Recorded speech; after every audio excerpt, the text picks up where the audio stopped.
Good morning. It is Friday, October 23rd, 2020. You can now relax and be informed. Here is your daily bite of news.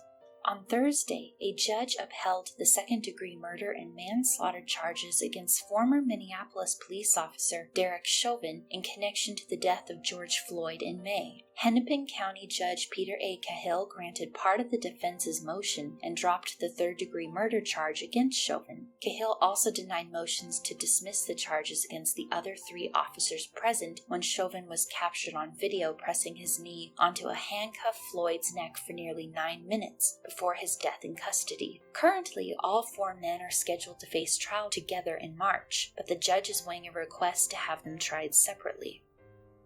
President Trump and Joseph Biden delivered starkly divergent closing arguments to the country in the final presidential debate on Thursday, offering opposite prognosis for the coronavirus pandemic and airing differences on subjects from rescuing the economy and bolstering the healthcare system to fighting climate change and reshaping the immigration policy. Moderator Kristen Welker proceeded over a largely orderly affair with microphones that were set up to be muted as needed. The two candidates took opposing stances on the pandemic, with Mr. Trump promising that the disease was going away, while Mr. Biden called for much more aggressive federal action for the dark winter ahead. Mr. Biden, for his part, stuck to the core of the argument, denouncing Mr. Trump as a divisive and unethical leader who had botched the federal response to the public health crisis. When President Trump said, "We're learning to live with the virus," Mr. Biden said, "We're learning to die with it." In the second segment of the debate, the focus shifted to foreign interference in American elections. Mr. Biden spoke first, warning that countries like Russia and Iran would pay a price for tampering with the campaign. President Trump attacked Biden for his son Hunter Biden's Ukraine email scandal. Mr. Biden rejected the charge, saying he had not taken a penny from any foreign source ever in his life, calling the accusations a bunch of garbage. And Trump, replying to this, "You mean the laptop is now another Russia hoax?" Pushing back on the president, Biden cited a New York Times report that Mr. Trump maintained a Chinese bank account and challenged the president to let the American people see his tax returns. Regarding family separation policies under Trump's administration, Biden said kids were ripped from their arms and they were separated. Those kids are alone, nowhere to go. It's criminal. Trump replied by pointing out that the infrastructure for many of the controversies on the border in the past 4 years was carried over from the Obama-Biden administration. "Who built the cages, Joe?" Trump said. Trump's closing message reflected his 2016 closing message, that he is an anti-politician and Biden has spent too long in Washington and has not accomplished his policy goals. Biden, meanwhile, pitched unity, claiming he would be a uniter.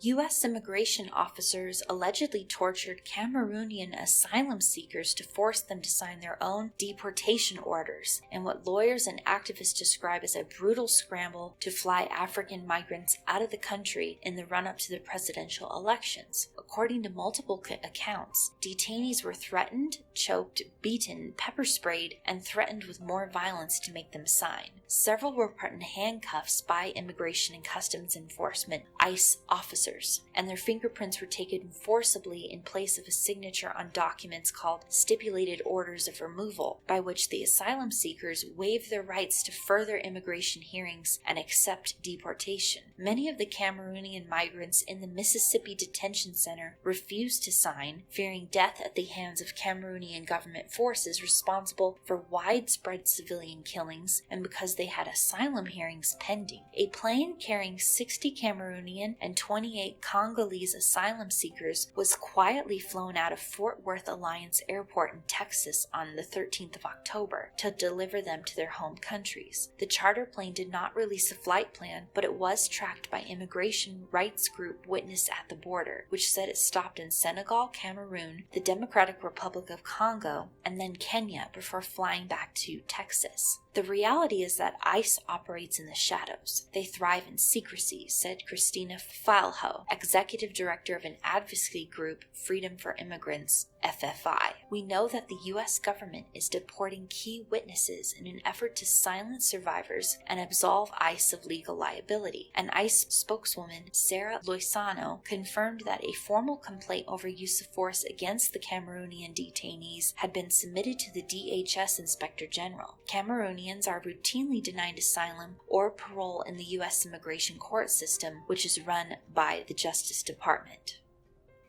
The Republican-led Senate Judiciary Committee advanced the Supreme Court nomination of Amy Coney Barrett, setting up a final Senate vote to confirm President Donald Trump's choice a week before the U.S. election. All 12 GOP senators on the panel voted in favor of Barrett's nomination. Democrats boycotted the vote. The committee's action means that the conservative judge's confirmation is cruising toward a rapid finish on Monday, 8 days before the election.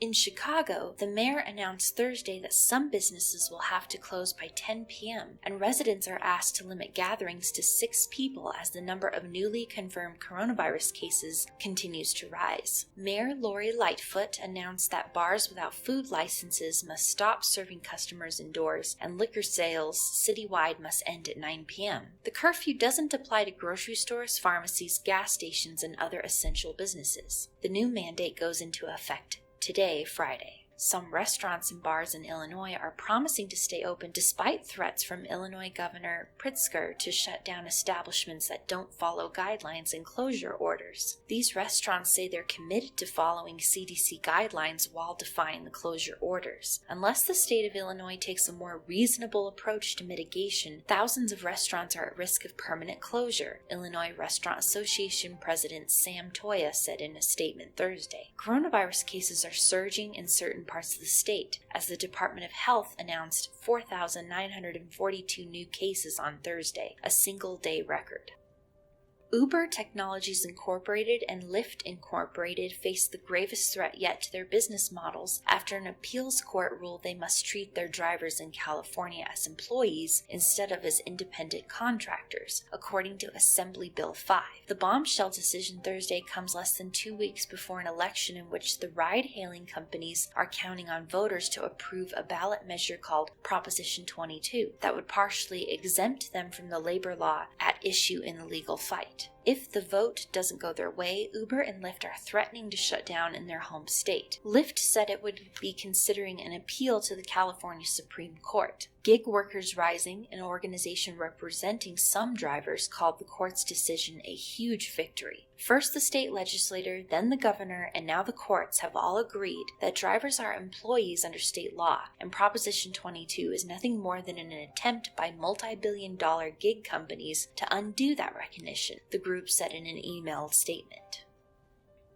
A top pediatric hospital has agreed to stop performing certain types of genital surgeries on intersex children if they are too young to meaningfully consent, a decision that activists say could be a watershed movement for intersex rights. A spokesperson for Boston Children's Hospital said that it will not perform in patients who are too young to participate in a meaningful discussion of the implications of these surgeries, unless anatomical differences threaten the physical health of the child. The decision came from the hospital's behavioral health, endocrinology, and urology program. Each year, about 1.7% of people are born intersex, or people with sexual or reproductive anatomy that doesn't neatly align into a binary of male or female. For decades, the standard medical protocol was to use surgery and hormonal therapy to try to change intersex children's physical appearance. Activists have been protesting these practices for decades, and though legal worldwide, they have been condemned by the United Nations, Amnesty, and Human Rights Watch groups. Advocates are pushing for similar changes in other major cities, including New York, Seattle, Philadelphia, Los Angeles, and Oklahoma City. In recent years, state lawmakers in California, New York, and Connecticut have put forth bills to halt intersex surgeries, though none ended up becoming law.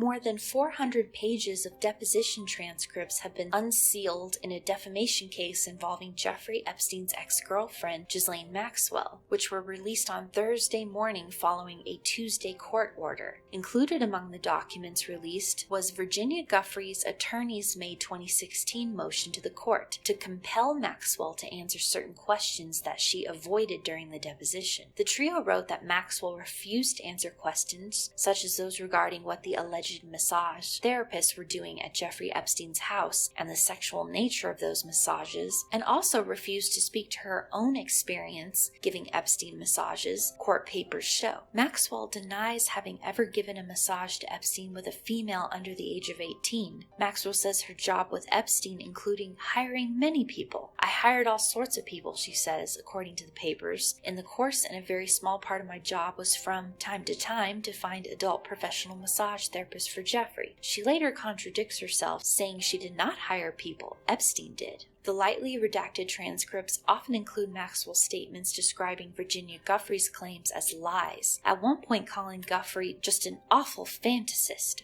According to flight logs, defendant was on Epstein's planes over 200 times, including 23 times with Miss Virginia Giuffre when Miss Giuffre was underage. Yet, quite remarkably, Maxwell claims she couldn't recall even one of these flights. She stated on May 11th in the 2016 letter to the court. Defendant's deposition consisted almost entirely of "I don't recalls" or "I refuse to answer that question," and also included a physical outburst that knocked over the court reporter's computer off the conference room table. Maxwell acknowledges, however, that Bill Clinton did travel on Epstein's plane. Maxwell also denied introducing Britain's Prince Andrew to underage sex partners, including Virginia Giuffre.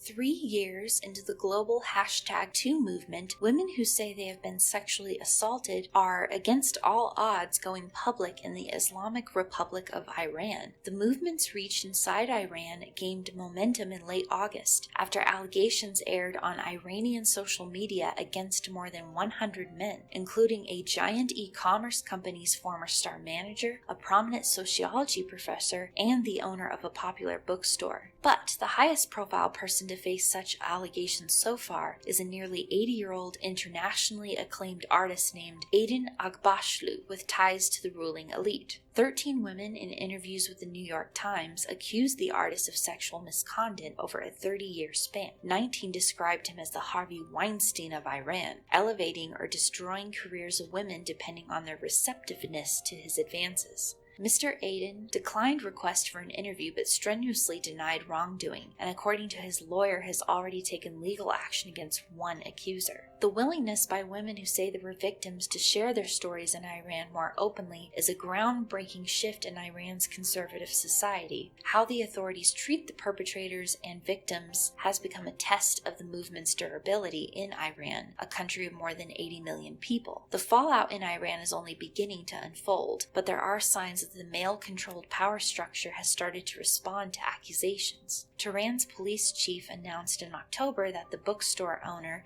had confessed to raping over 300 women. After 30 took the brave step of filing legal complaints, the police said that the man would be charged with corruption on earth, a capital offense. Iran's sociology union expelled the accused professor and called for a zero-tolerance policy at universities. And a painting by Mr. Aydin was pulled from the cover of a famous literary collection, and at least 3 women have said they are considering legal action against him. This is a turning point for sexual abuse. The biggest taboo for women in Iran has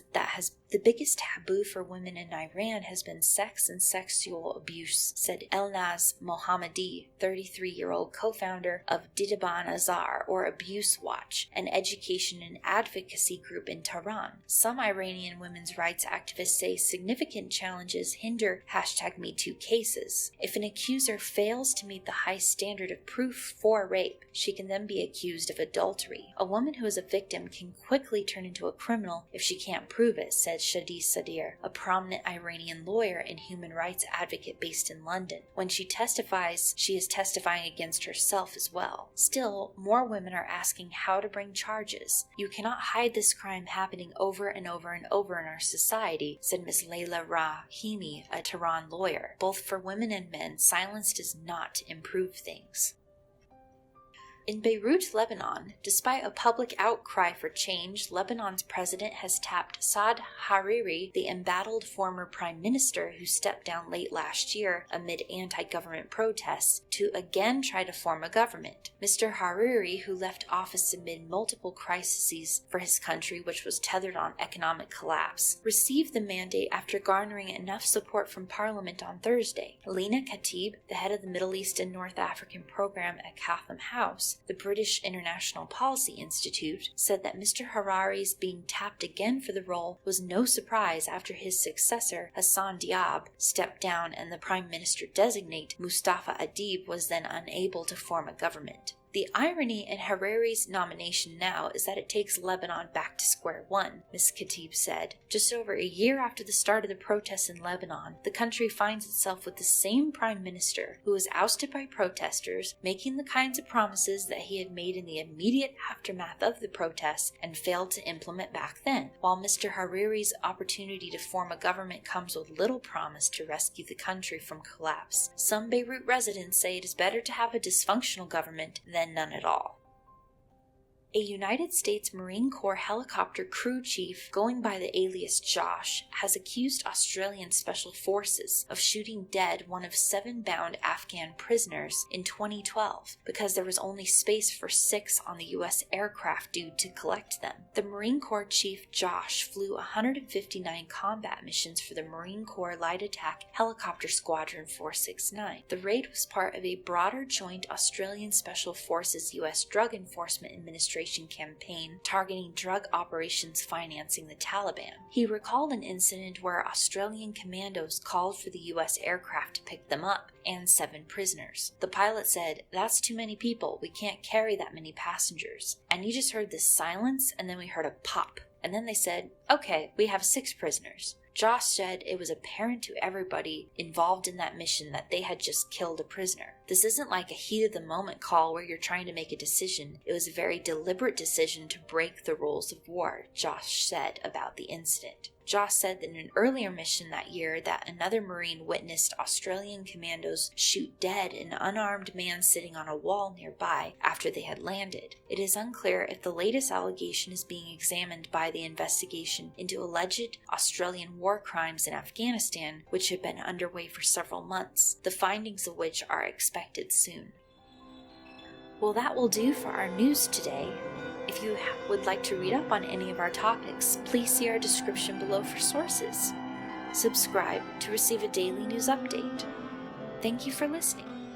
Be relaxed, be informed, be connected.